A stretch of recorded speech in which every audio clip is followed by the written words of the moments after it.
In a world where media consumers are just one click away from sharing on social media, why does content with just aspects of virality succeed so much more?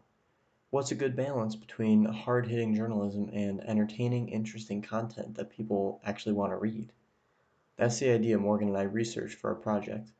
We compared the different elements of objectivity, virality, and journalism we learned about in class and came up with a proposal for media content. Morgan mainly worked on the organization.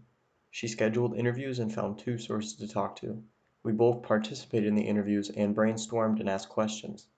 We also both worked on and edited the script and commentary. I recorded and edited the interviews and all of the video content and edited the voiceover. Morgan designed and wrote the slides you see here. Now let's recap the elements of journalism we learned about in class. Good journalism must be true and verified to be true.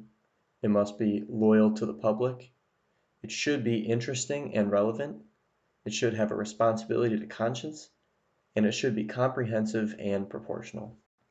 We compared these elements to the elements of virality that we learned about in Like War by P.W. Singer and Emerson T. Brooking.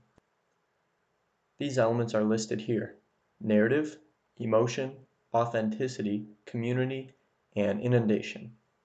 Virality is important for media consumers. A lot of people associate advertising and PR with these elements because their goal is to serve their clients, rather than the public, by persuading or engaging audiences. We interviewed someone who has worked for both a TV station and a PR firm about their experiences. I am Bill Herbst. I am a vice president at Seafirth PR in Grand Rapids, Michigan, where I lead the media and social media teams. Herbst believed that journalism and PR are only different in who they are serving. PR employees are being paid to create content by a client rather than serving the public. This can be problematic if the client does not have good morals. PR employees hope to create content with aspects of virality so that their client will be satisfied. It doesn't mean that the content lacks journalistic values, though.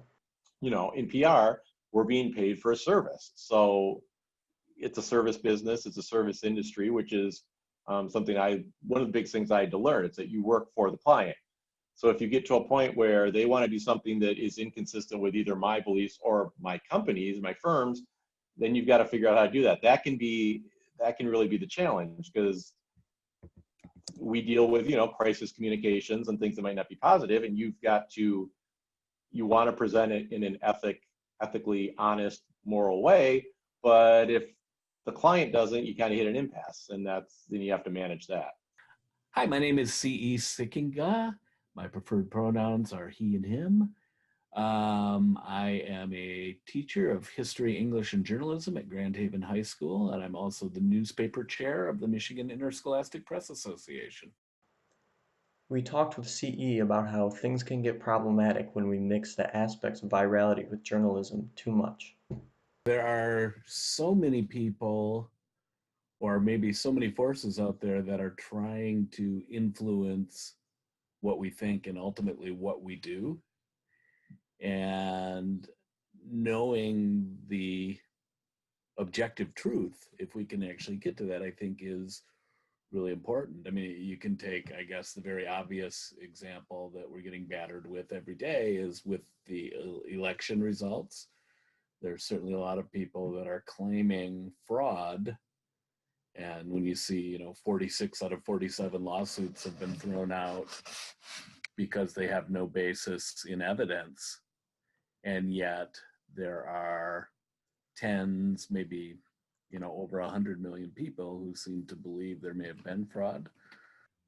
Then you lose the truth, and the consumer of that information starts to make their decision, potentially based on the more, whether you want to call it emotional or entertaining aspects of that story.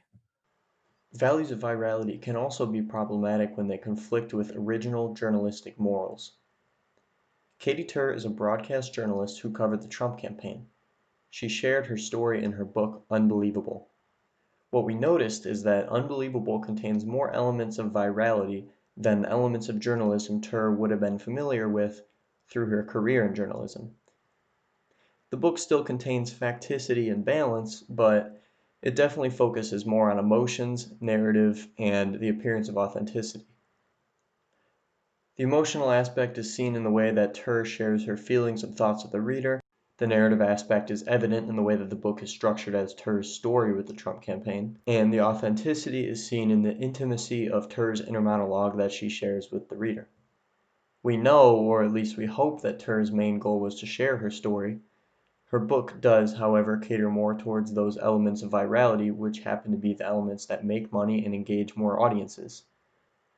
Most of Ter's readership are probably those that agree with her, not necessarily Trump supporters. Does that mean she's preaching to the choir? Or does that just mean she felt comfortable putting partisanship and bias into her book? Because she's a journalist, does that mean she's abandoning what she learned before?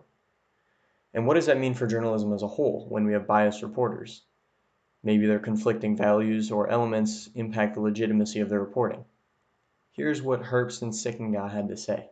I had a boss a long time ago in journalism who had this great line, and I use it all the time. He's like, you got to sell a ticket to get people into the tent at the circus. No matter how good whatever's inside the tent is, when you're outside trying to get people to come in, if you don't do that, nobody sees what you've got. So journalism has the same thing, and PR has the same thing. Journalism, you can write the best story ever, put it on your website or you put it on TV, but if you don't get anybody's attention to watch it, you don't get the audience. I don't think it decreases the value. I think it's just a different challenge of how to get people into that tent. Tell a really good story. Mm-hmm. And if you can put a human face on any story and tell it in a way that people understand the human cost of that, or the human stakes of that story, I think you'll draw more readers. And I don't think telling a good story is necessarily at odds with giving people their vegetables. Clearly, audiences prefer elements of virality when sharing. They have shorter attention spans and don't want to read long blocks of text. That's why content with just aspects of virality reaches many more people when shared on social media. The question is, what's a good balance? Morgan and I came up with our own plan that us and media outlets can follow when wanting to reach a broad audience while still sticking to the basic aspects of journalism. Journalists and those in the PR industry alike should stick to the elements of journalism but still value virality in order to reach a larger audience, because the reality is we live in a viral world. In order to get readers to quote-unquote eat their vegetables, like Sickinga said, there should be required media literacy classes so students become educated, interested readers. This balance of creating interesting and informational news with informed readers could help the media industry to be valued higher than it is currently. Journalists and PR professionals could create interesting and engaging content that uses aspects of virality, and consumers would be able to use their media literacy skills to determine the integrity and value of the content they consume.